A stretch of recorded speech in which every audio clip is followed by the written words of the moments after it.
இன்றைய மெய்ப்பொருள் காண்பதறிவில் அச்சு ஊடகங்களில் வந்திருக்கும் முக்கிய செய்திகளின் பின்புலத்தை ஆய்வோம். ஓடி G mix business and leisure என்பதாக அண்ணா சாலை ஆங்கில ஏடு போட்டிருக்காங்களே. அவர் மோடி இந்தியா பிரதமர், ஜி சின் பிங் அவர் சீனத்தின் பிரதமர் வந்தாக குஜராத்ல இறங்கினாக. வாழ்க்கையிலேயே இருந்து வரலாற்றிலேயே முதன்முறையாக ஒரு டெல்லிக்கு தலைநகருக்கு வெளியே ஒரு பிரதமரை இன்னொரு பிரதமர் சந்திப்பது என்பதாக அதை நேற்றே நாம் சுட்டி காட்டினோம். இன்னைக்கும் அது வரலாற்று விஷயம் போட்டிருக்காவ. அது மட்டும் இல்லாம வரலாற்று விஷயம் என்ன, வரலாற்று விஷயம் என்ன அப்படின்னா, இவர் நம்ம ஜின்பிங் தங்குற அந்த ஹயாத் ஹோட்டல் இருக்கு பாருங்க, அதனுடைய வாசல்ல மோடி போய் நின்னு ஒரு மலர் கொத்து கொடுத்தாராம். அதுவுமே ஒரு வரலாற்று விஷயம் தான். இது மாதிரி எந்த பிரதமரும் பண்ணது இல்ல. முதல் முறையாக அவங்க தங்குற ஹோட்டல் வாசல்ல போய் நின்னு அவ்வளவு முக்கியத்துவம் கொடுக்கிறாரு ஜி ஜின்பிங்குக்கு. ஆமா. ஆனா after 6 decades Chinese leader gets public welcome என்று ஒரு வரலாற்று விஷயமா 60 ஆண்டுகளுக்கு பிறகு 1964ஆம் ஆண்டிலே சூயன்லா என்ற சீனத்தின் பிரதமர் இருக்கிறாரு. மாசேத்துங் இருந்து கொண்டிருக்கும் பொழுதே, மாசேத்துங் கட்சி தலைவராக இருக்கும் பொழுதே, மாவோ சிந்தனை சீனா முழுக்க வெற்றி வாகை சூடிய பொழுதே 1962ஆம் ஆண்டு இந்திய சீன எல்லை போர் நடந்த பிற்பாடு, அப்படின்னா சீனா வெற்றி பெற்ற பிற்பாடு, சீனா வெற்றி பெற்றது மட்டும் இல்ல, அந்த எல்லை போரே என்ன சொல்லுதாவோ, ஐயா ஆக்சா சின்ன பகுதி ஒன்னு இருக்கு ஐயா, இந்தியாவுக்கு சீனாவுக்கு மத்தியில் உள்ள பிரம்மபுத்திரா நதி, அது 6 மாதம் அப்படி ஓடும், 6 மாதம் இப்படி ஓடுதான். அப்ப இடையில இருக்கிற பேரு ஆக்சாச்சின் பகுதியா. இந்த ஆக்சாச்சின் பகுதி இந்த லடாக் பக்கமா, இந்த ஆக்சாச்சின் பகுதி யாருக்கு சொந்தம், எனக்கா உனக்கா டும்கு டும்கு போட காரணமே ஆங்கிலேயர்கள் என்ன பண்ணிட்டாங்கன்னா, தந்திரமா 2 பெரிய நாடா ஒரு நாடு எங்களுக்கு சுதந்திரமா ஐக்கியோ, நீங்க நிரந்தரமா சண்டை போட்டுக்கிட்டே இருக்க மாதிரி படுதம் பாரு அப்படின்னு மக்மோகன் எல்லை கோடுன்னு ஒன்றை போட்டு, மக்மோகன் யாரோ இந்த வரைபடம் எழுதுறவன் அந்த ஆளை வச்சு உங்களுக்கும் எங்களுக்கும் உட்கார்ந்து பேசுவோம், உங்க எல்லை எங்க வருது, எங்க எல்லை எங்க வருது, அந்த பாரு சர்வே நம்பர்ல பக்கத்து வீட்டுக்கு இந்த வீட்டுக்கு சண்டை வந்தாலே வெட்டு குத்து போட்டுக்கிட்டு இந்த திருச்சி ஜெயில போய் இருக்காவோ கண்ணிட்டு வரணும். 1 இன்ச்சு நிலத்துக்காக வெட்டு குத்து நடக்குது. அதனால இந்த எல்லை பிரச்சனை நீ உட்காரு நானும் உட்கார்றேன், மேசை பேச்சு நடத்துவோம் என்று ஒரு எல்லை உருவாகவே இல்லை. இந்தியாவுக்கும் சீனாவுக்கும் மத்தியில் பிரம்மபுத்திராவுக்கு அந்த பக்கம், பிரம்மபுத்திராவுக்கு இந்த பக்கம் அப்படின்னு மக்மோகன் எழுதி போட்டாரா. சரி, பிரம்மபுத்திரா 6 மாதம் அந்த பக்கம் 6 மாதம் இந்த பக்கம் வருது ஐயா, அதை பற்றி கவலை இல்ல, வம்பு பண்ணி விட்டுருவோம் என்று மனதுக்குள்ள வச்சுக்கிட்டாக போல ஆங்கிலேயர்கள். டிவைட் அண்ட் ரூல் பாலிசி அமைதி பேரு ஆங்கிலேயர்கள் தான் அறிமுகப்படுத்தினாங்களாமே உலகத்துல. அதாவது விளவுபடுத்தி மோத விடு வாழ்ந்து விடு அப்படியாம. அதான் நம்ம தமிழ்ல அழகான பழமொழியே இருக்குது, ஊரு 2 பட்டா கூத்தாடிக்க கொண்டாடணும். அந்த ஊரை 2 பட வச்சுட்டு அப்புறம் கூத்தாட்டி கொண்டாடுவாமா. கொண்டாடிட்டானா? அப்படி கொண்டாடினது பிறகு இங்கிலாந்து உலகம் பூரா ஆதிக்கம் பண்ணிட்டு இருக்கும்போது செய்தது அது. அப்புறம் ஆதிக்கம் பண்ண யார் வந்தாங்க? அமெரிக்கா வர்றாங்க. அதனால அமெரிக்கா தூண்டி விட்டுட்டேன், இந்தியாவுக்கு சீனாவுக்கு மத்தியில இந்த மோதலை ஏற்படுத்தும் பொழுது சீனா அங்க ஏவுகணை எல்லாம் தயாரிக்குதான், அது நமக்கு ஆபத்தா வந்துட போகுது, இந்தியாவையும் பாகிஸ்தானையும் நம்ம கையில வச்சிருக்கோம் என்பதாக நினைச்ச அமெரிக்கா அதை உடைப்பதற்காகத்தான் அந்த எல்லையில இந்தியாவை எப்படி தூண்டி விட்டுச்சு என்று ஒரு கதை சொல்லுவாங்க, நமக்கு தெரியாது. இந்திய சீன எல்லை தகராறுன்னு பி ராமூர்த்தி எழுதினாரு, மார்க்சிஸ்ட் கட்சிக்காரர். அமெரிக்கா வளர்ந்த அந்த புத்தகமே தடை பண்ணிட்டாங்க அந்த காலத்திலேயே, இந்திய சீன எல்லை தகராறுன்னு. ஆனா இந்தியா சைனா வார் என்று நீவில் மேக்ஸ்வெல் எழுதினார், இந்தியாவின் சீன யுத்தம்னு, அதையும் தடை பண்ணிட்டாங்க.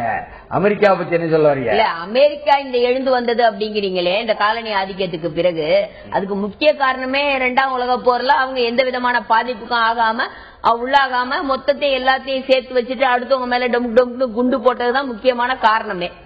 அப்ப அவர்கள் ஒரு வசதியான இடத்துல இருந்ததுனால முடிவெடுக்கிறதே அவங்களே பண்ணிட்டு உலக வங்கின்னு ஒண்ணு ஏற்படுத்தி பாவம் 2ஆவது உலக போர்ல எல்லா நாடும் ரொம்ப கஷ்டப்படுது, அதனால இந்த நாடுகளுக்கு எல்லாம் உதவணும்னு உலக நாடுகளை எல்லாம் கூட்டி எல்லா நாடுகளுக்கிட்ட இருந்தும் கான்ட்ரிபியூஷன் வாங்கி அப்படி ஒரு உலக வங்கியை ஏற்படுத்தி அந்த உலக வங்கியினுடைய தலைமையகத்தை அவங்களே வச்சுக்கிட்டு அந்த உலக வங்கி இந்த ஐரோப்பா நாட்டுல ரொம்ப பாதிக்கப்பட்ட எல்லா நாடும் பாதிக்கப்பட்டது இல்லையா, அவங்களுக்கு எல்லாம் பணம் கொடுத்து வட்டி இல்லாம கடன் கொடுத்து தான் தான் உலக தாதா அப்படின்னு ஸ்டார்ட் பண்ணி அப்படியே அதை மெயின்டைன் பண்ணிட்டாங்க. அப்ப அன்றைக்கே 2ஆம் உலக போர் நேரமும் போருக்கு பிறகும் அமெரிக்கா இது மாதிரி வன்முறைகளை பயங்கரவாதத்தை செய்தது. பயங்கரவாதமே அங்கிருந்துதான் தொடங்குதுன்னு சொல்லுவாரியா. ஆமா, ஆனா இந்த அமெரிக்கான்னு சொல்லும்போது இவங்க எங்கேயோ மேல இருந்து குச்சி வந்தாங்கன்னு பார்த்தா பெரும்பாலான அமெரிக்கர்கள் யாரு அப்படின்னு பார்த்தா இங்கிலாந்து தேசத்துல இருந்து மைக்ரேட் பண்ணி போனவங்களாம். ஓடி போனவங்க மைக்ரேட் பண்ணி போனவங்களாம். அப்ப அந்த காலனி ஆதிக்க புத்தி எங்க இருந்து உருவாகுதுன்னு பாருங்க.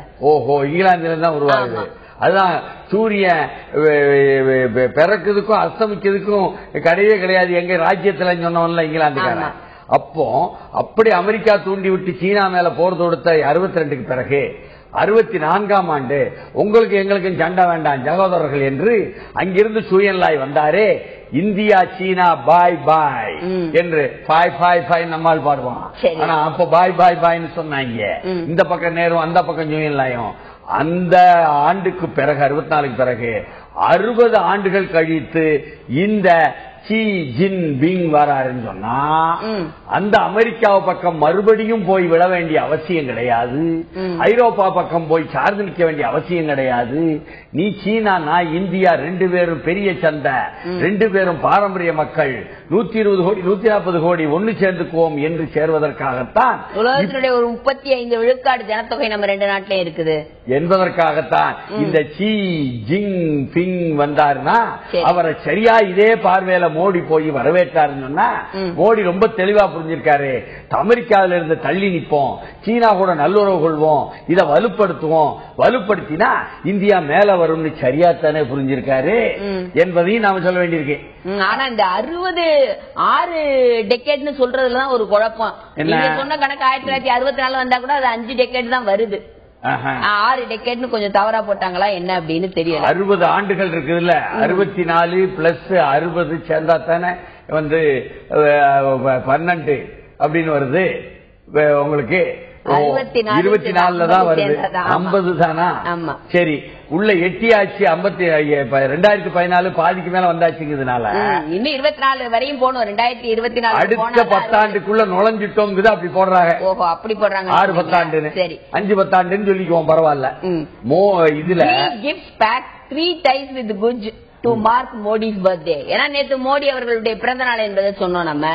அவர் கிஃப்ட் பேக் கொடுக்கிறாரா மோடிக்கு. 3 ஒப்பந்தங்கள் கையெழுத்தாகுது. குஜராத்தோடையும் சீனாவுக்கும். நேரடி குஜராத்தை பற்றி சொல்ல வர்றது. ஆனா அத மிக்ஸ் பிசினஸ் அண்ட் லீஷர்னு சொல்லி இந்த ஏடு போடும் பொழுது sporting jacket gifted by Modi joins him on Sabarmati stroll. ஆனா நேற்று அவர்கள் அங்க இந்தியாவை பற்றியான பேச்சே கிடையாதுங்க. முழுக்க முழுக்க குஜராத்தை பற்றியான பேச்சு. அது நீங்க லெஷர்னு சொன்ன மாதிரி அவருடைய பிறந்த நாள் அதுவுமா சபர்மதி ஆசிரமத்துக்கு போயிருக்காங்க, சுத்தி பார்த்திருக்கிறாங்க. அந்த சபர்மதி ஆசிரம கரையில் அமைத்த ஒரு டென்ட்ல மகாபெரிய ஒரு விருந்து ஒண்ணு நடந்திருக்கு. இவருடைய பர்த்டே விருந்தா என்னன்னு தெரியல. நீங்க சொன்ன மாதிரி அவருக்கு ஒரு ஜாக்கெட் ஒண்ணு கொடுத்திருக்காரு, இத போட்டுக்கோங்க அப்படின்னு சொல்லியிருக்காரு, கதர் ஜாக்கெட்ட. உடனே போட்டிருந்த சட்ட மேலேயே அந்த கதர் ஜாக்கெட் நம்ம ஜி ஜின்பிங் தான் அவர் போட்டுக்கிறாரு. இவர் கொடுக்கிறாரு. இந்த மோடி தான் ஏற்கனவே தையல்காரங்க மூலமா தனியாவே கவனம் செலுத்தி தச்சு புது புது சட்டம் புது புது உடுப்ப தினசரி போடுறதுனால அவருக்கும் கூட என்ன இதை போட்டு நீங்க நானும் ஒண்ணு அமெரிக்கா வாயில மண்ணுன்னு சொல்லிட்டாரா. ஆனால் அந்த 3 ஒப்பந்தங்களிலும் குஜராத்துக்குத்தான் வலுப்படுத்துவதற்கு முதலில் என்பதாக குஜராத்தை வலுப்படுத்தினா இந்தியாவுக்கு வலுப்படுத்திடலாம் நினைச்சிட்டாரு போல் இருக்கு. இல்லங்க, அதாவது ஏற்கனவே இவர் குஜராத்ல முதல்வரா இருந்திருக்காரு இல்லையா. அந்த காலத்திலே சீனாவோட போய் பேச்சுவார்த்தை நடத்தி பேசின விஷயங்கள் அது இப்ப நம்ம ஆனந்தி பென் அவர்கள் முதல்வரா இருக்கும் பொழுது கையெழுத்தாகுதுன்னு வைங்களேன். இருந்தாலும் இந்த அத்தனை இதுல இந்த ஆனந்தி பென்னுங்கிற அந்த முதல்வர் எங்க இருக்கிறாங்கன்னே தெரியலையே. ஓஹோ, ஆனந்தி பென் இந்த பிரதமர் குஜராத்ல ஏற்கனவே அப்படியே ஜி ஜின்பிங் கூட சேர்ந்ததுனால இந்த பெண் வந்தோடனே அந்த பெண்ணு ஆனந்தி பெண்ணு என்ற பெண்ணு பின்னு போயிட்டாங்களோ தெரியல. ஏன்னா இதனுடைய முதல் ஒப்பந்தமே குஜராத்தில் தொழில் பூங்காங்கள் நிறுவ செய்வதற்கு சீன வளர்ச்சி வங்கி மாநில அரசின் தொழில் விஸ்தரிப்பு அமைப்பிடையே ஒப்பந்தான கையெழுத்து முதல். 2வது ஒப்பந்தம் என்னன்னா சீனாவின் குவாங்டாங் மாகாணத்திற்கும் குஜராத் அரசுக்கும் இடையேயான ஒப்பந்தம். மூணாவது ஒப்பந்தம் என்னன்னா குவாங்டங் நகருக்கும் அகமதாபாத் மாநகராட்சி இடையுமான ஒப்பந்தம். ஓஹோ, அப்படி நீங்க சொன்னீங்கன்னா ஒரு ஒப்பந்தமா? இன்னொன்று என்ன பண்றாரு இந்த ஷி ஜின்பிங் வந்த பொழுது, to announce new route for Mansarovar என்பதாக மான்சரோவர் என்ற மானசரோவர் என்ற அந்த என்ன பனி சிவலிங்கமா, அதை பார்ப்பதற்கு இந்தியா முழுக்க இந்துக்கள் போவாங்களா? அப்படியே பனியில சிவலிங்கம் மாதிரி உருவாயிருக்குமா? அதுல போகும்பொழுதெல்லாம் பாகிஸ்தான் ஆதரவு தீவிரவாதிகள் தாக்கிறாங்க, இல்ல தாக்கல, காஷ்மீர் முஸ்லிம்கள் வந்து பூரா உதவினாங்க என்பதெல்லாம் வருமே. அந்த மான்சரோவருக்கு நீங்க இனிமே அந்த வழியா போக வேண்டாம். இல்ல, இவர் ஏற்கனவே இவர் அங்க பிரிக்ஸ்ல பாக்குறாரு இல்லங்க. பிரிக்ஸ் மாநாட்டுல பாக்கும் பொழுதே இவர் ஒரு கோரிக்கை வைக்கிறாரு. ஏன்னா போன வருஷம் உத்தராகண்ட்ல அவ்வளோ பெரிய நிலச்சரிவு ஏற்பட்டு அந்த மானசரோவருக்கு போற வழியே இதானதுனால இவர் ஒரு ரிக்வெஸ்ட் வைக்கிறாரு, எங்களுக்கு ஒரு மாற்று பாதை கொடுங்க அப்படின்னு. இவங்க எல்லாத்துக்குமே இந்த சேல் சமுத்திரம் மாதிரி மாற்று பாதை கேட்கிறாங்களா? மாற்றுப்பாதை கொடுங்கன்னு ரிக்வெஸ்ட் வச்ச உடனே அதை பத்தி பேச்சுவார்த்தையும் ஏப்ரல் மாசமே நடந்திருக்காங்க. அதாவது காங்கிரஸ் ஆட்சியில் இருந்த காலத்திலே UPA 2ல இருக்கிற அதிகாரிகளுக்கும் சீன அதிகாரிகளுக்கும் ஏற்கனவே பேச்சுவார்த்தை நடந்திருக்கு. அப்பவுமே ஒரு ரிக்வெஸ்ட் கேட்டிருக்காங்க. இவர் பிரிக்ஸ் மாநாட்டுல போய் அதை கொஞ்சம் அழுத்தி சொன்ன உடனே ஒரு நல்லெண்ணத்துல இந்தியாவுக்கு வராது, ஒரு கிஃப்ட் கொடுக்கலாம் அப்படின்னு, ஓகே ரைட் அப்படின்னு announces the opening of a new and more convenient route for pilgrims to Mansarovar and Mount Kailash via Sikkim rather than Uttarakhand இன் டெல்லி என்பதாக. உத்தரகண்ட் மூலமாக போவது என்ற வழியில் தான் இந்த சிக்கல் வருது. சரி, நீங்க சிக்கிம் வழியா வாங்க, சீனாக்கு உள்ள கூடிய நீங்க போங்கன்னு சிக்கல் இல்லாம போங்க. இந்துக்களுக்கும் குறிப்பாக இந்து மத உணர்வாளர்களுக்கு ஒரு மாபெரும் அல்வா கொடுத்து போட்டாரு ஷி ஜின்பிங். அதனால மோடி மூலம், குஜராத் மூலம் இந்து மதத்தவர்களுக்கு இனிமேல் சீனா கூட நல்லுறவு தான்.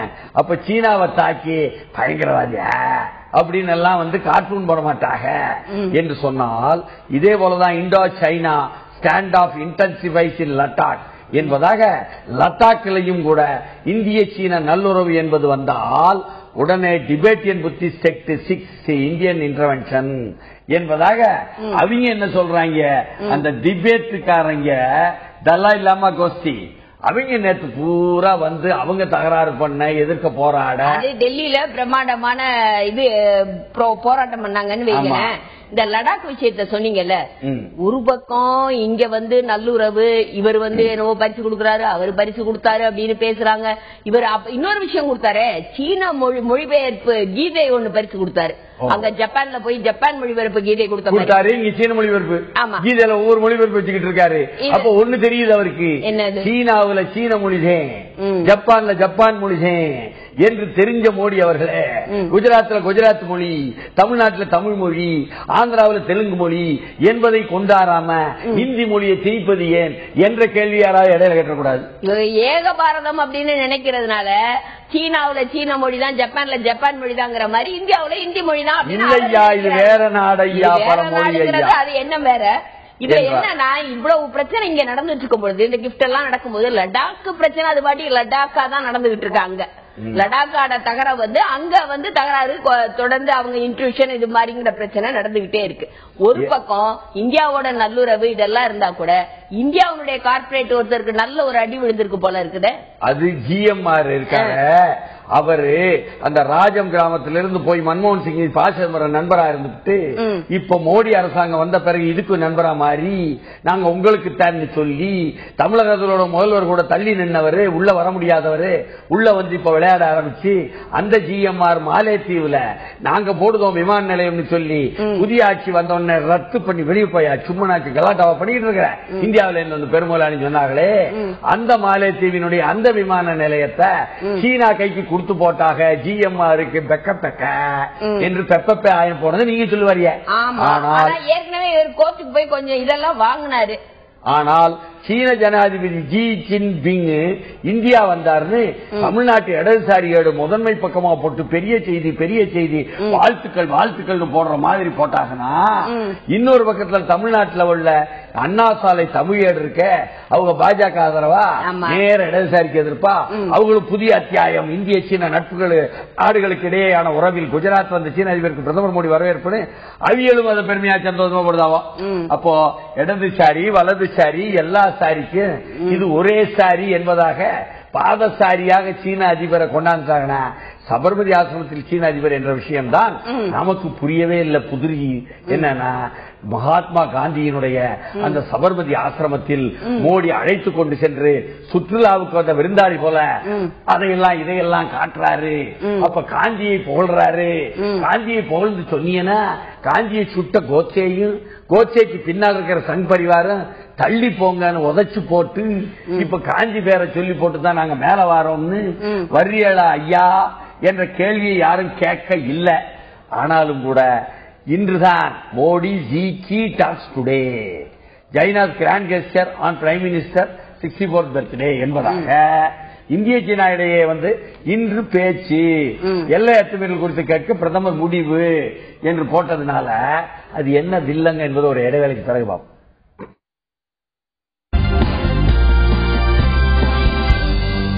அதாவது இன்று சீன பிரதமரும் இந்திய பிரதமரும் பேச போறாங்கன்னா, அந்த பேச்சில இந்தியா சீனா கொடி அமர்வு கூட்டம், இந்திய பகுதிக்குள் சீன படைகள் ஊடுருவிய விவகாரம், ஊடுருவிற்காக இப்ப இவர் வர்ற நேரம் பார்த்து என்ற விஷயம் இருக்க, அப்ப அது வில்லங்க இன்று பேசுவாங்க.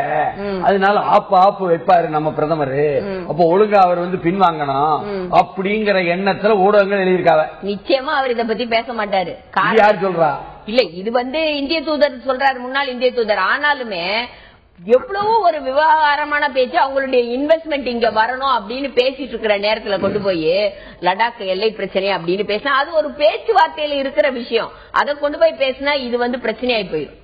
அதனாலதான் நீங்க சொல்லக்கூடிய டிசிஏ ரெங்காச்சாரி என்ற முன்னாள் இந்திய தூதர் இந்த ஆங்கில பெயரில் உள்ள தமிழ் ஏட்டுக்கு பேட்டி கொடுத்து சீன அதிபரின் வந்திகை இந்தியாவுக்கு பலன் தருமானு கேள்வி கேட்டு, ஏற்கனவே ரெண்டு நாட்டுக்கும் நிறைய ஒற்றுமை இருக்கையா, 2012 அந்நாட்டினுடைய கம்யூனிஸ்ட் கட்சி பொதுச் செயலாளராக வந்தாரு இந்த சி ஜின்பிங். 2013 உடனே சீன அதிபராகவே வந்துட்டாரு. அதாவது 30 வருஷத்துக்கு பிறகு டெங் ஷியோபிங் காலத்துக்கு பிறகு வந்தாரு. டெங் ஷியோபிங் என்பவர் தான் மிகச் சிறப்பாக மாசே துங்குக்கு பிறகு ஆட்சி அதிகாரத்திற்கு மாவோ வழியிலிருந்து விலகிவிட்டார்னு பலரும் கருதும் பொழுது, மாசே துங்கிட்டே 70 விழுக்காடு சரி இருக்குது, 30 விழுக்காடு தப்பு இருக்குன்னு தைரியமா சொன்னவர். சீனாவுக்கு சில பொருளாதார விஷயங்களையும் முதலாளித்துவ பொருளாதாரத்தை கூட பயன்படுத்துவதற்காக கொண்டாடலாம்னு சொன்னவர். அப்படி இருந்தும் கூட சீனாவினுடைய கம்யூனிஸ்ட் கட்சி தலைமையை அதுல நிறுவிக்கொண்டே செஞ்சவர். அதுக்காகத்தான் அவர் சொன்னதை பூனை கருப்பா வெள்ளையா அது எலிய புடிச்சா போதுன்னு சொன்னாரு. அப்படிப்பட்டவருக்கு மாதிரி இவரும் வலுவானவரா வராரு.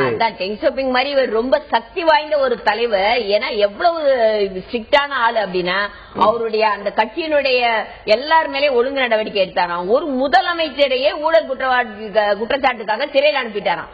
அந்த அளவிற்கு திறமையானவர், நேர்மையானவர், உடனடியாக நடவடிக்கை எடுக்கக்கூடியவர். அப்படிங்கறதுனால இவருக்கும் நரேந்திர மோடிக்கும் நிறைய ஒற்றுமை இருக்கு அப்படின்னு இவர் சொல்லியிருக்காரு. கராரா இருப்பாரு மோடியா என்று இவர் சொல்லிவிட்டு, அதற்கப்புறம் நாம எந்த அளவுக்கு பலன் கிடைக்கும்னா நல்ல பலன் கிடைக்கத்தான் செய்யும்.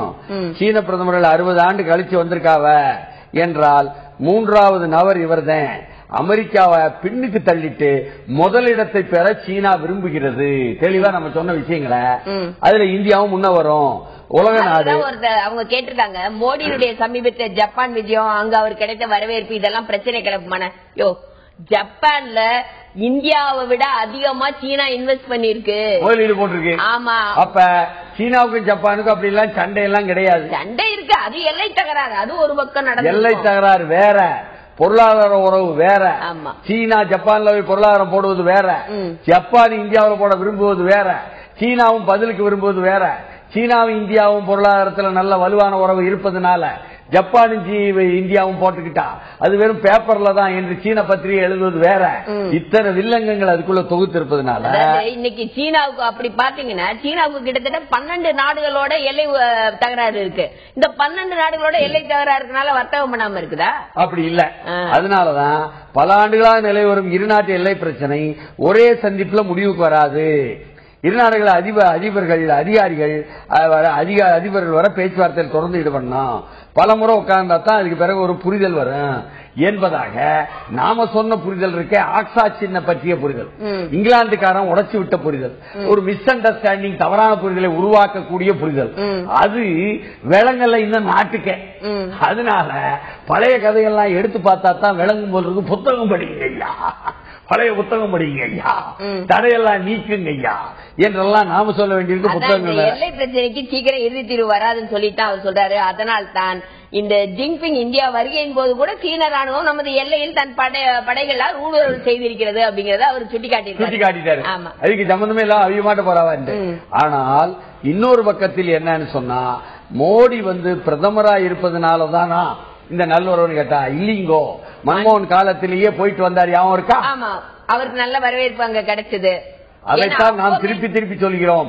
மன்மோகன் அமெரிக்காவுக்கு அமெரிக்கா சார்பு ஜப்பானுக்கு விரும்புவார். சோனியா காந்தி மீண்டும் சீனாவுக்கு நல்லுறவு கொள்வதற்கு விரும்பினார். அதுதான் கடைசி 2 ஆண்டுகளில் உள்ள விவகாரம். அந்தோனியை அனுப்பினார் சோனியாவை சீனாவுக்கு. உடனடியாக மறுநாளே ஜப்பானுக்கு சென்று அமெரிக்காவை சமாதானப்படுத்த பார்த்தார் மன்மோகன். இந்த வில்லங்க இருந்துச்சு. மோடி கையில முழுக்க இருப்பதனால இவர் தாராளமா சீனா கூட நல்லுறவு வைக்க முடியும் என்ற விஷயமும் வந்திருக்குன்னு சொன்னா, இந்த இலங்கைக்கு போனதுனால தமிழர்களுக்கு ஆபத்தான்னு கேட்டா அதெல்லாம் ஒண்ணும் பெருசா நினைக்கலங்க. சீனா இலங்கையை போய் பெருசா நினைச்சுக்கிட்டு தூக்கி எல்லாம் பிடிக்காது. தமிழர்களுக்கும் புலிகளுக்கும் ஆதரவா இருக்காது. ஆனா இலங்கைக்கு ஆதரவு பெருசா எல்லாம் இருக்காது. ஏன்னா இன்னொரு பக்கம் 8000 கோடிக்கு கொண்டு வந்து போடுகிறார்கள் துறைமுகத்தை அவர்கள் சரிப்படுத்த. நீங்க சொல்லக்கூடிய அந்த துறைமுகத்திலேயே கூட என்ன இந்தியாக்காரங்க முதலாளிங்க நிறைய பேர் அங்க ஒப்பந்தம் போட்டிருக்காவ, ஞாபகம் வச்சுக்கிடுங்க என்று நாம் சொல்ல வேண்டியிருக்கிறது என்பதனால இத்தனை விவகாரங்கள் அதில் இருப்பது இந்த பேட்டி அம்பலப்படுத்துகிறது. என்றால் நேற்று பிறந்த நாள் வேறங்க மோடிக்கு. சரி, அதனால அவர் 64வது பிறந்த நாளுக்கு தாயாரிடம் போய் ஆட்சி பெறாருங்க. ஆட்சி பெற்று எந்த ஒரு பாதுகாப்பும் இல்லாம போய் அந்த ஆட்சி பெற யாருமே இல்லாம 5000 ரூபாய் காஷ்மீர் கொடுத்தாங்க. அந்த அம்மா நம்ம சொன்ன மாதிரியே இனிப்போடு காத்திருந்து கீதா பெண்ணா கொடுத்து போட்ட 10 நிமிஷம் தாங்க பேசியிருக்காரு. சரி, அவங்க 5000 ரூபாய் காஷ்மீருக்கு நிவாரணம் தான் கொடுத்தாங்க. இவரு வாங்கிட்டாரு. ஆனா ஏதோ ஒரு யூனிவர்சிட்டியில இருக்கிற ஒரு வைஸ் சான்சலர் காஷ்மீருக்கு டொனேட் பண்ணுங்க அப்படின்னு உத்தரப்பிரதேசத்துல சொன்னதுனால அவரை போய் அடின்னு அடிச்சு விஸ்வ இந்து பரிஷத்தும் RSSம் பொழந்து கட்டிட்டாங்களாமே. அந்த சங் பரிவாருடைய செயல்பாடுகள் தான் அங்கே யோகி அத்யானந்தாவினுடைய செயல்பாடாக செயல்பட்ட காரணத்தினால்தான் உத்தரப்பிரதேசத்துல சொர்ன்னு கீழே இறங்கி போச்சு பாஜக ஓட்டு. ஆனா நம்ம ஊர்ல தமிழிசை சொல்லிட்டாங்க, நாங்க மோடி பிறந்த நாளை ஒட்டி காஷ்மீருக்கு நிதி திரட்டுவோம்னு. அப்போ தமிழ்நாட்டு பிஜேபி வேறு உத்தரப்பிரதேச பிஜேபி வேறா என்ற கேள்வி எல்லாம் கேட்டக்கூடாது. வேறுதான். ஆனா பிரதமர் நரேந்திர மோடிக்கு ஜெயலலிதா வாழ்த்து பிறந்த நாளை முன்னிட்டு ஒரு செய்தியும், கருணாநிதி உட்பட அரசியல் கட்சி தலைவர்கள் வாழ்த்து பிரதமர் மோடி பிறந்த நாளுக்கு இன்னொரு செய்தியும், பிரதமர் மோடிக்கு 64 பிறந்த நாள் ஜெயலலிதா கருணாநிதி வாழ்த்து என்று இன்னொரு 8 செய்தியும் ஒரு பக்கம் வந்திருக்கு. பாமக வாழ்த்தை விட்டுட்டீங்களே நீங்க. அவரு பிரதமர் போட்டு அனுப்பிட்டாராம், பத்திரிகைகளுக்கு அதை கொடுத்துட்டாரா.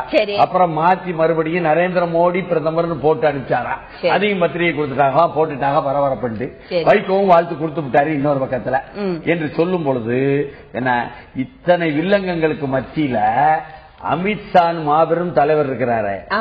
அவர் என்ன சொல்றாரு என்பது மிக முக்கியமா இந்தியாவுக்கு கருதும். ஏன்னா பாஜக தலைவர், ஏன்னா பாஜக வேற சரிஞ்சு இருக்குது. இப்பதான் இடைத்தேர்தல் Amit Shah precious aside BJP mixed பைபோல் show தோத்திருக்கோம் செவிச்சிருக்கோம்.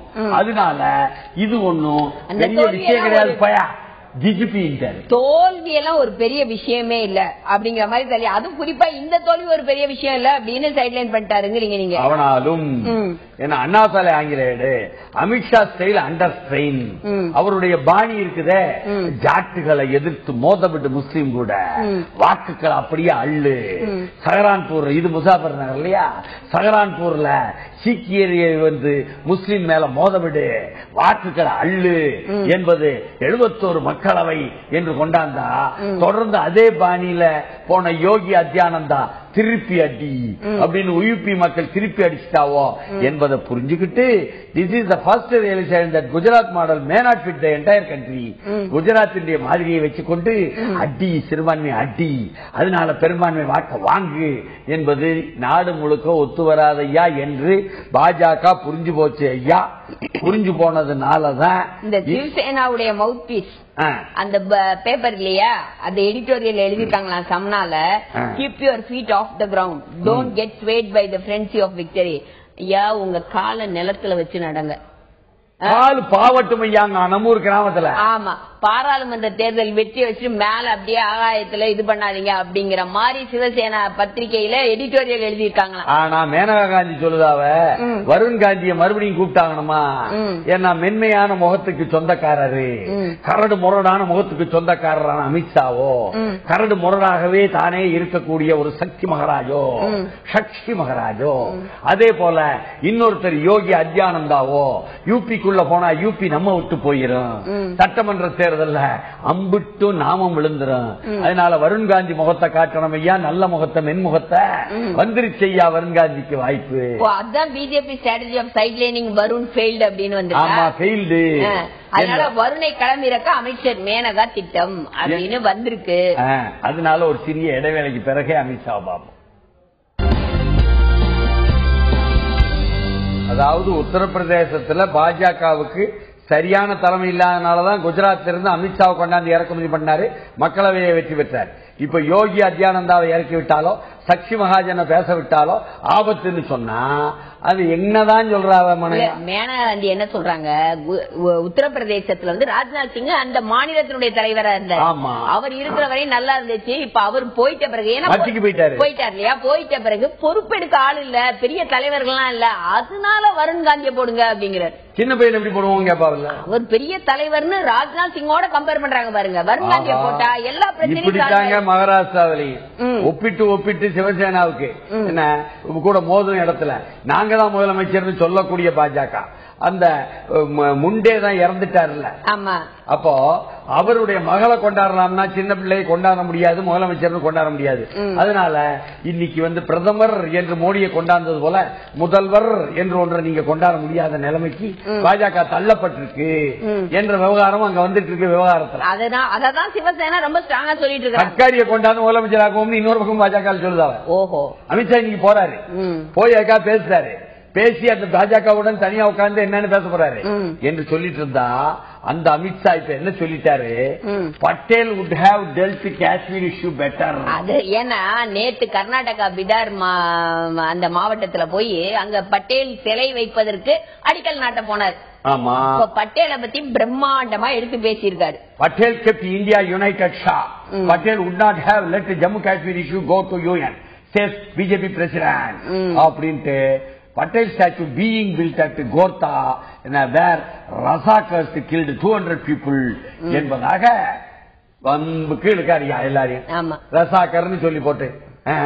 அதுல அவர் சொல்லும் பொழுது என்ன சொல்லுறாரு, யோ ஜம்மு காஷ்மீர் ரெண்டா உடஞ்சு போச்சு இல்ல, பாகிஸ்தான் ஆக்கிரமிப்பு காஷ்மீர் அந்த பக்கம் ஒண்ணு போயிருக்கலையா, அந்த பக்கம் போக விட மாட்டாரியா. இந்த ஜவஹர்லால் நேரு பார்த்து பாருங்க, இருந்திருந்தால் பட்டேல் கையில கொடுத்திருந்தா, ஜவஹர்லால் நேரு கையில கொடுக்காம காஷ்மீரை டீல் பண்ணதுக்கு அந்த பக்கம் வாதா, இந்த பக்கம் இந்த பக்கம் அப்படின்னு பட்டேல் பிடிச்சிருப்பாரு. ஹைதராபாத் டீல் பண்ண மாதிரியே டீல் பண்ணி சேர்த்திருப்பாரு இந்தியாவோடன்னு வேற சொல்லியிருக்காரு. ஓஹோ, ஹைதராபாத் உதாரணத்தையும் சொல்லியிருக்காரு. அதுக்குத்தான் ஹைதராபாத்தை தலைநகராக கொண்ட தெலுங்கானாவிற்கு முதலமைச்சராக வந்திருக்க சந்திரசேகர் ராவினுடைய மகளான கவிதா மக்களவை தேர்தலில் வெற்றி பெற்று வந்திருக்கக்கூடியவர் மிக தெளிவாக ஐயா ஹைதராபாத் நிஜாம நீங்க நிர்பந்தப்படுத்தித்தான் இந்தியா கூட சேர்த்தியோ அப்படின்னு சொன்னாலே அது நமக்கு யாரும் இல்ல, உள்ளூர்காரை சொன்னதானே கேட்கணும்.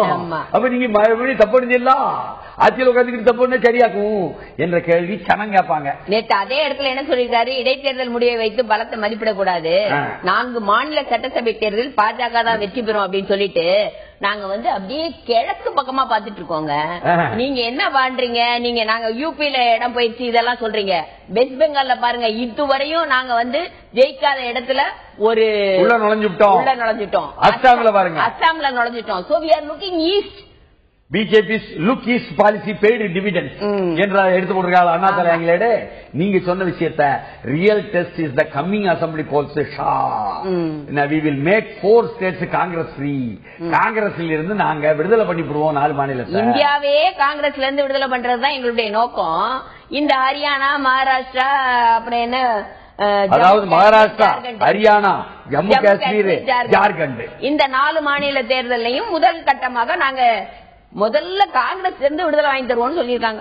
அதாவது ஏற்கனவே 44க்கு தள்ளிவிட்டோம் காங்கிரஸ. இப்ப பாருங்க என்று சொன்னா மகாராஷ்டிராவில தான் சிக்கல் இருக்கல ஐயா. Don't take waters for granted Sena tells பிஜேபியாம, சேனா ஃபர்ம் அண்ட் சிஎம் போஸ்டாம, நாங்க தான் முதலமைச்சர், நீங்க விளையாட்டு மாதிரி நினைச்சிட்டு இருக்காதியோ, அங்க அயிலிந்திரியில செவிச்ச மாதிரி இது மகாராஷ்டிரா, ஏய் எங்க ஊரு உள்ளவராத அப்படி எல்லாம் சொன்னாலும் கூட என்சிபி காங்கிரஸுக்கு எதிராக சிவசேனாவும் பிஜேபியும் ஒன்னா சேர்ந்தாதான் முடியுங்கிறத 2 பேருமே புரிஞ்சு வச்சிருக்கிறதால கடைசி நிமிஷத்துல அப்படியே கிவ் அண்ட் டேக் பாலிசியில போயிருவாங்க. கீழே இறங்கிடும் சிவசேனா ஆங்கில காட்சி ஓடத்துல போடுதாவ. ஓஹோ. தமிழகத்தில் காலியாக இருக்கும் 2 மேயர் உட்பட 530 பதவிகளுக்கு இன்று உள்ளாட்சி இடைத்தேர்தல் பாதுகாப்பு ஏற்பாடுகள் தீவிரம். தமிழகத்தில் காலியாக இருக்கும் 530 உள்ளாட்சி பதவிகளா? ஆமா. அதுல பாத்தீங்கன்னா சரியா கிட்டத்தட்ட 1486 பேர் போட்டிடுறாங்களா? ஆமா. பதற்றமான இடங்களில் வீடியோ பதவிக்கு ஏற்பாடு. சரி. BJP a thorn as DA ADMK eyes clean sweep in civic by polls. Jaya led party looks set for a hat trick. Hat trickனா என்ன? அதாவது வரிசையா 3 வெற்றி பெற்றா தான் hat trick. கரெக்ட். இவங்க என்ன சொல்றாங்க, அவங்க அசம்பிளியில வெற்றி பெற்றாங்க, அடுத்து பாராளுமன்றத்துல வெற்றி பெற்றாங்க, அடுத்து இடைத்தேர்தல் வெற்றியை போய் ஹேட்ரிக்னு சொல்றாங்க. ஐயா உள்ளாட்சி தேர்தல் என்று தமிழ்நாடு எங்கும் நடந்தது என்றால் அதில் தப்பித்தவறி அதிமுக வெற்றி பெற்றால் நீங்க அப்பந்தான் வாய்ப்பு இருந்தால் சொல்லலாம் ஹேட்ரிக். ஆமா, சும்மாவே இப்பவுமே சொல்றாங்களே என்ன விஷயம், இது வெறும் பேட்டரிக்கு தான். அதனால சும்மா நாச்சு சொல்லாதீங்க. மிரட்டி மிரட்டி நிறைய பேர் வாபஸ் வாங்க வச்சிருக்காவோ என்பதெல்லாம் வந்துகிட்டு இருக்கு வெளியே.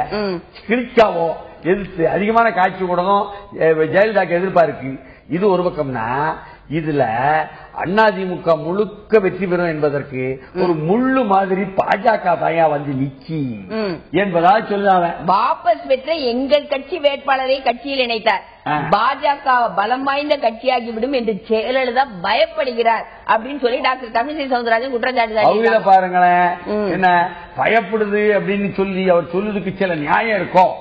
என்றால் BJP mayoral candidate alleges attack by ADMK men என்பதாகவும், கோவை பாஜக மேயர் வேட்பாளர் மீது தாக்குதல், அதிமுகவுடன் மோதலால் பரபரப்பு, இருதரப்பு கார் கண்ணாடிகள் உடைப்பு. இருதரப்பு போட்டிருக்காவ, ஆனா பாஜக கார் கண்ணாடி மட்டும் உடைஞ்ச மாதிரி தான் வெளியெல்லாம் போட்டுக்கிட்டு இருக்காவ.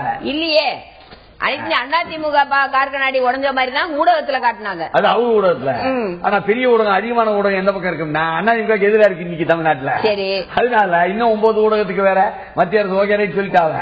அது அதிமுக எதிரான ஊடகமா தான் வந்துகிட்டு இருக்கு.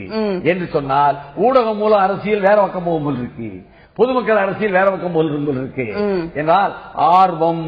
அண்ணா தமிழேடு அதிமுக பாஜக நேரடி மோதலால் எதிர்கட்சிகளுக்கு ஆர்வம், அது ஊடகம் மூலம் செயல்பாடு. நம்ம சொல்லணும் மேயர் தேர்தலில் இன்று பரபரப்பான ஓட்டுப்பதிவு. அதிமுக மோதலால் பரபரப்பு, கோவை பாஜக மேயர் வேட்பாளர் மீது தாக்குதல், இருதரப்பு கார் உடைப்பு. நீங்க அதை வாழ்த்த விஷயம். ஆனாலும் அதிமுகவுக்கு நீதிமன்றம் கொடுத்த குடு இருக்குல்ல, ஒரு இடத்துலனாலும் ஒரு வானை சோற்றுக்கு ஒரு சோறு பதமையா என்பது போல செங்கல்பட்டில் 2 வார்டுகளுக்கு இடைத்தேர்தல் திடீர் ரத்து. ஹைகோர்ட்டில் தேர்தல் ஆணையம் தகவல். செங்கல்பட்டு நகராட்சியில் 1, 6வது வார்டுகளுக்கான இடைத்தேர்தல் ரத்து. தேர்தல் ஆணைய ஹைகோர்ட்டில் தகவல் என்று மிகச் சிறப்பாக திடீர்னு ரத்து பண்ணாங்க. 2 வார்டுகள்ல அதிமுக வெற்றி பெற்றுச்சு தானாவே சுயேட்சையாவே. ஏன்னா எதிர்த்து யாருமே கேண்டிடேட் இது பண்ணல, கேண்டிடேட் போட்டவங்க எல்லாம் செல்லாதுன்னு லோக்கல்ல உள்ள தேர்தல் ஆணையம் ரத்து பண்ணாங்க. செல்லாதுன்னு ஒண்ணு ரத்து பண்ணி தானாவே செவிச்சாவன்னு அறிவிச்சாவ. மேலிருந்து அதை பார்க்கல போல் இருக்கு. சரியா மேல உள்ளவங்க கவனக்குறைவு தேர்தல் ஆணையத்துல நீதிமன்றத்துக்கு போயிட்டாவ. போன உடனே நீதிமன்றத்துல நீங்க ஆராய்ச்சி பண்ணி சொல்லுங்க. தேர்தல் ஆணையமே இல்லீங்க நாங்க ரத்து பண்ணுவோங்க அப்படின்னு துப்பாக்கியை தூக்காதியோன்னு உயர் நீதிமன்றத்துல கையை தூக்கிட்டாவோ தேர்தல் ஆணையம். வந்துருச்சா இல்லன்னா உங்களுக்கு கேட்ட பேர் இல்ல அதுதானே போட்டு கிளின்னு கிளிக்காவோம். என்ன நம்ம தமிழிசை சவுந்தரராஜன் அப்படியே நேற்று நின்றுகிட்டு அப்படியே கடுமையா பேசுறாவ பாருங்க. ஊடகங்கள்லாம் நிக்கி ஆண்கள் பெண்கள் அதே மாதிரி தென் சென்னை மகளிர் அணி அவங்க ரேமா எல்லாரும் நிக்காவ அப்படியே விடாப்படியா பார்த்தீங்களா தேர்தல் ஆணையம் தவறா நடந்திருக்கு என்று கிளிக்காவுங்க. ஏன்னா தேர்தல் ஆணையம் அவங்களுக்கு கண்டனம் தெரிவிச்சாங்கல்ல, அப்ப வாய்ப்புக்கு எதிர்பார்த்தானே இருப்பாங்க. உள்ளாட்சி இடைத்தேர்தலில் வாக்களிக்க வரும் ஒருவர் கூட ஓட்டு போடாமல் திரும்பக்கூடாது அப்படின்னு தேர்தல் ஆணையம் மக்களுக்கு அதிகாரிகளுக்கு அறிவுரை கூறியிருக்கிறேன். கள்ள ஓட்டு போறவங்க கூட வாக்கு போடாம திரும்ப கூடாதுன்னு இவங்க இது பண்ணுவாங்களோ, ஏன் அப்படி சொல்றாங்க?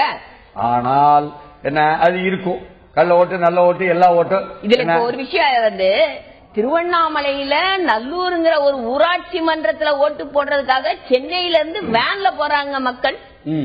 ஒரு ஊராட்சி மன்ற வாக்களிக்கிறதுக்கே இங்க இருந்து வேன் அங்க இருந்து வேன் அனுப்பப்பட்டிருக்கு அப்படின்னா இந்த தேர்தல் எங்கேயோ போகுது அப்படின்னு தான் நம்ம யோசிக்க. அதிகமான வாக்குகளை வாங்கி அந்தந்த மாவட்ட அமைச்சர்கள் என்ன அம்மையாரிடம் நற்பெயர் வாங்க வேண்டும் என்பதுதான் வாழ்க்கையினுடைய எல்லை.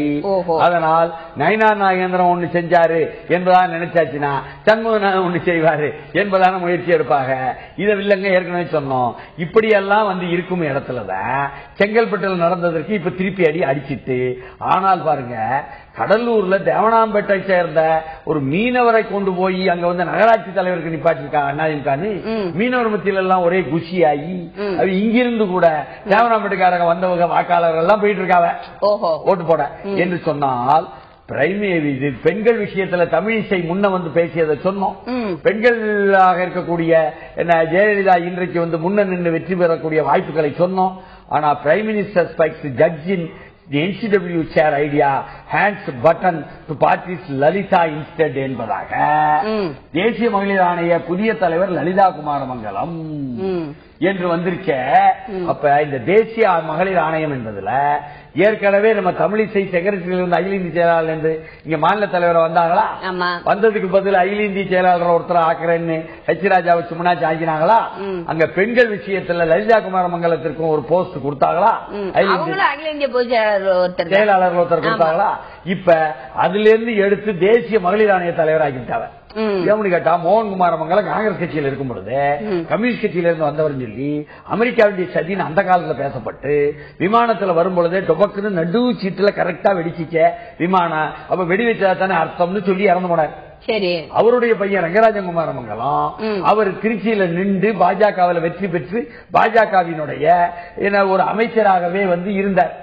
அவர் மறைந்தார் அவங்க சகோதரிக்கு இப்போ இந்த மாதிரி ஒரு பங்கு கிடைக்குது என்றால் தேசிய ஆணையம் மகளிர் ஆணையம் அப்படி செயல்படுமாறு லலிதா குமாரமங்கலம் தலைமையில அவர் கட்சியிலேயே சரியா செயல்படலையே முனமுணுத்தல் இன்னொரு பக்கம் என்று கேட்டா தமிழ்நாட்டில் ஒரு தேர்தல் ஆணையம் இருக்கு அது செயல்படவே இல்லையே நேற்று திமுகவின் காட்சி ஊடகத்தில் பெரிய விவாதம். மகளிர் ஆணையத்தை சொல்றீங்க? ஆமா. அதுல ராஜாத்தாள் காலத்துல மிகச் சிறப்பா செயல்படுத்தி ராஜம்மா காலத்துல என்பதாக ஒருத்தர் பேசிட்டு இருக்காரு. ஐயோ பாவம். சரி அந்த சிறப்பா செயல்பட்டுச்சு எல்லாரையும் 2 பக்கம் கூப்பிட்டு உட்கார வச்சு பேசினாவா என்று சொல்லதுக்கு பெயரு பஞ்சாயத்துன்னு அவர் சொல்ல. அது கட்ட பஞ்சாயத்துன்னு பாதிக்கப்பட்டவங்க சொல்லுதாவோ. அதுல வாங்கி குவிச்சிட்டாவோ வாங்கி வாங்கி போட்டுக்கிட்டாவோ இன்னொரு பக்கம் சொல்லுதாவோ. யார் யாரு வாங்கினீங்க ஐயா என்று அந்த போல் பேசினவரை கேட்கணும். என்றால் இங்க NCW தலைவருக்காக அதாவது தேசிய மகளிர் ஆணையமா இருந்தாலும் சரி மாநில மகளிர் ஆணையமா சரி அரசியல் பின்னணி இல்லாத நடுநிலையான பெண்களைத்தான் தலைவராக அமைக்க வேண்டும் அப்படின்னு இருக்கிற நிலை மாறி இன்னைக்கு எல்லாருமே அரசியல் பின்னணி உள்ள அவங்களுடைய பொதுச் செயலாளர் ஒருத்தரையே ஆக்கிட்டாங்க. இங்க திமுக அதிமுக ஆக்குற மாதிரி வச்சுக்கிட்டு என்று சொன்னால் don't come to Vrindavan. Hema Malini tells widows from other states என்பதாகவும். ஓஹோ இவங்க விதவை பெண்களுக்கு விருந்தாவனில் என்ன வேலை? ஹேமமாலினி பேச்சால் சர்ச்சை, பீகார் மேற்குவங்கத்தில் உள்ள விதவை பெண்களுக்கு அப்படின்னு கேட்டுவிட்டாவல. மதுராவில் ஆதரவற்றோர் இல்லங்களில் வசிக்கும் விதவைகள் பற்றி ஹேமமாலினி கருத்தால் சர்ச்சைன்னு போட்டிருக்காங்களே, இது வில்லங்கம் தானே? இல்லங்கண்டா, இதுல இவங்க எப்படி பேசுறாங்க? ஒரு பெண்ணா பேசுறாங்களா, ஒரு அரசியல்வாதியா பேசுறாங்களான்னு பார்த்தா சுருக்கமா அரசியல்வாதின்னு தான் சொல்லணும். மேற்கு வங்கத்திலிருந்து நிறைய விதவை பெண்கள் வந்திருக்காங்க, பீகார்ல இருந்து வந்திருக்காங்க, பீகார்ல இருந்து வந்திருக்காங்க. இப்படி எல்லாம் அங்கிருந்தா வராது, அங்கங்க நின்றுக்கிடுங்க. அந்த நாட்டுல விதவைகளுக்கு எல்லாம் நல்லா தான் உதவி இருக்கு. நீங்க ஏன் வந்து சாமி கும்பிடணும்னா இங்க வரணும், விருந்தாவனுக்கு அங்க சாமி கும்பிட்டுக்கலாம் என்று ஹேமமாலினி பேசினாங்களே. அங்கேயும் பெரிய பெரிய கோயில் எல்லாம் இருக்கு. நான் மம்தா பானர்ஜி சொல்றேன், அங்க உங்களுக்கு வந்து சிறப்பு இதெல்லாம் எடுத்து ஏற்பாடு பண்ண சொல்றேன் வரையும் சொல்லிருக்காங்க. ஆங்கில காட்சி ஒருத்தர் நீங்க வந்து சென்னையில பிறந்து ஹேமமாலினி அவர்களே சரி இங்க நடிச்சு, பிறகு அங்க போய் மும்பைல போய் நடிச்சு இந்தி படத்துக்கு வந்து, பிறகு மதுரால வந்து நீங்க மட்டும் நிக்கலாமாக்கு, எம்பியா செவிக்கலாமாக்கு, நீங்க சென்னையில இருந்தும் மும்பையில இருந்தும் வந்தவையானே, அவங்க வெளியில இருந்து வரக்கூடாதுன்னு விதவை பெண்களை ஏன் சொல்லுதியோ? ராமராமா கிருஷ்ண கிருஷ்ணான்னு சொல்ற விதவை பெண்களை நீ கேட்டா ஹேமா ஸ்லாம்டு ஃபார் பீயிங் இன்சென்சிட்டிவ் என்று இங்கே விஜயதாரணி போட்டு அடி அடின்னு அடிச்சு her statement shows BJP's insensitivity towards the poor and their poverty. The party is using religion to divide people for electoral gains ன்னு விஜயதாரணி போட்டு அடிச்சு நொறுக்கிட்டாங்க. அதே மாதிரி சுதாராமலிங்கமும் சொல்லிருக்காங்களே, religious preach compassion.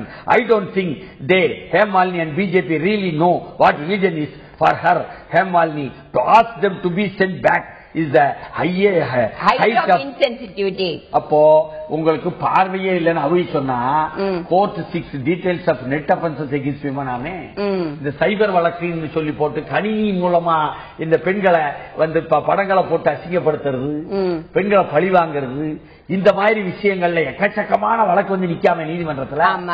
அதை பற்றி என்ன சொல்லுதாவனா 2004 இருந்து 2014 வரை கணக்கெல்லாம் போட்டு சொல்லுதாவ. Data on complaint should be submitted by September 22 says judge. எல்லாத்தையும் விவரமா எடுத்துட்டு வாங்கயா, நீங்க காவல்துறை சரியா பாக்கலான்னு தெரியல, காவல்துறையில இதுக்குன்னு தனியா ஆள் வேற போட்டிருக்கோம். அப்புறம் கேட்டா நாங்க தனியா we face problems as these service providers refuse to give information என்று என்ன அதை சேவை செய்பவங்க சரியா எங்களுக்கு விவரம் தரலன்னு சொல்லிட்டு இருக்கல.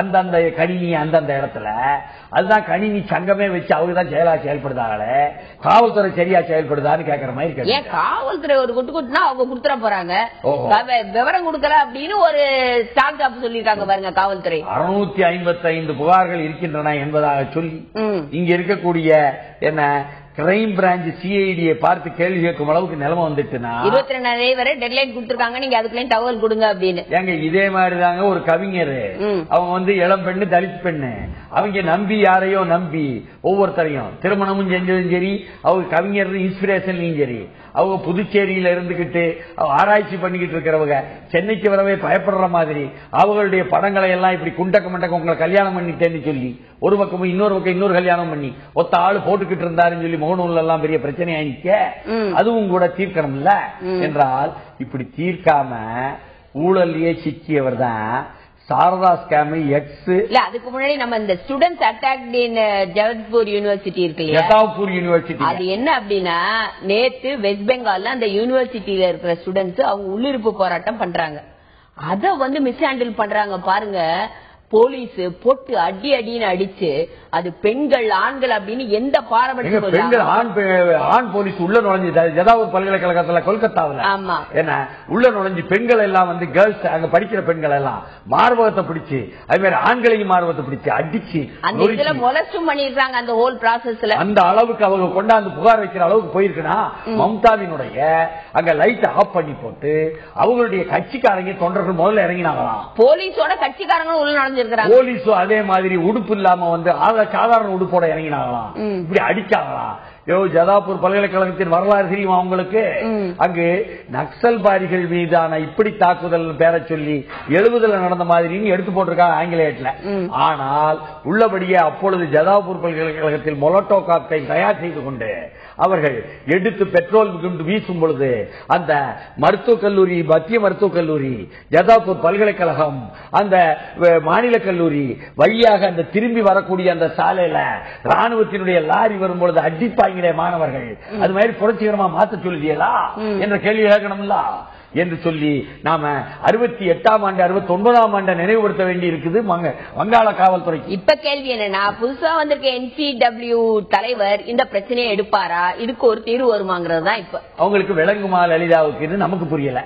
ஏன்னு கேட்டா, ஏற்கனவே இந்த சாரதா சிட் ஃபண்ட் சொல்லி ஊழல் வழக்குல மம்தா சிக்கினார் வந்துச்சா, அதுல ஒரு முன்னாள் டிஜிபி ஒருத்தர் அஸ்ஸாம்ல இருக்கிறவர் இருந்தாரா, அவர் மேல பழி வந்தோடனே மோசடி வழக்கில் விசாரிக்கப்பட்ட மாஜி போலீஸ் அதிகாரி சங்கர் வருவாங்க தற்கொலையே பண்ணிக்கிட்டாரு. ஆமா, பாவமே.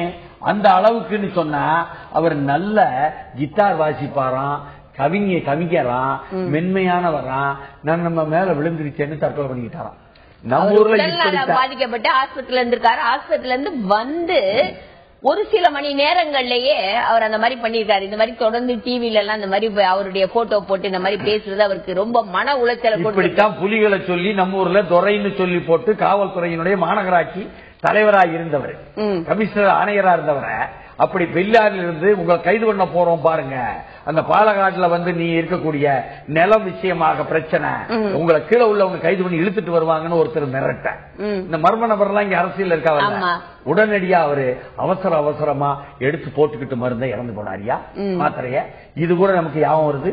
இப்படி யாராவது பின்னால் இருந்து தூண்டி விட்டாங்கன்னு பாருங்க ஐயா என்று சொன்னால், இங்க தமிழ் அவுட்பிட்ஸ் டிமாண்ட் வேணான் கட்சின்னு சொல்லி போட்டு என்ன திரைப்படத்துக்கு எதிராக கிளம்பிட்டாங்க. இன்றைக்கு கிளம்பிட்டாங்க ஐயா, கிளம்பிட்டாங்கன்னு அந்த முதலாளி சொல்லுதாரா, அந்த திரைப்பட முதலாளி, நான் வருமானம் சம்பாதிக்கிறதுல ஜிஜிபியா 2 நாள் வருமானத்தை தூக்கி அடிச்சா இந்த திரைப்பட காசு எப்படி எல்லாம் பேசுறாரு என்றால், அதனாலதான் தமிழ் மக்கள் நீதி பேரணி என்று 25ஆம் தேதி அந்த இவர் ராஜபக்சே பேச போறார் ஐநாவில் சொல்லி போட்டு கருப்பு கொடியின் தலைவர் கலைஞர் அறிவிச்சாரு.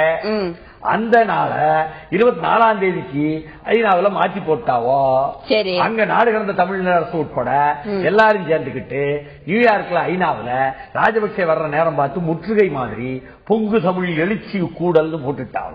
அங்க இங்கேயும் அதே 24ஆம் தேதி தமிழ் மக்கள் நீதி பேரணி என்ன 5 அம்ச கோரிக்கைகளை வலியுறுத்தி 150க்கும் மேற்பட்ட தமிழர் அமைப்பு இணைந்து நடத்தும் மாபெரும் தமிழர் பேரணி அப்படின்னு சொல்லி போட்டு தமிழர் வாழ்வுரிமை கூட்டமைப்பு வேல்முருகன் தலைமையில அவங்க ஒரு 5 கோரிக்கைகளை வச்சு இனப்படுகொலை இலங்கை மேல பொருளாதார தடையை தமிழக அரசு கொண்டாந்த மாதிரி கொண்டாந்தாகணும். அதே மாதிரி இங்க வந்து இந்திய மத்திய அரசு உதாசீனப்படுத்தாம இந்த பொருளாதார உறவை முன்னெடுக்க வெட்டனா இலங்கைக்கு 500 கோடி கொடுக்குத என்ன தெரிவிச்சிருக்குது ஏற்கனவே.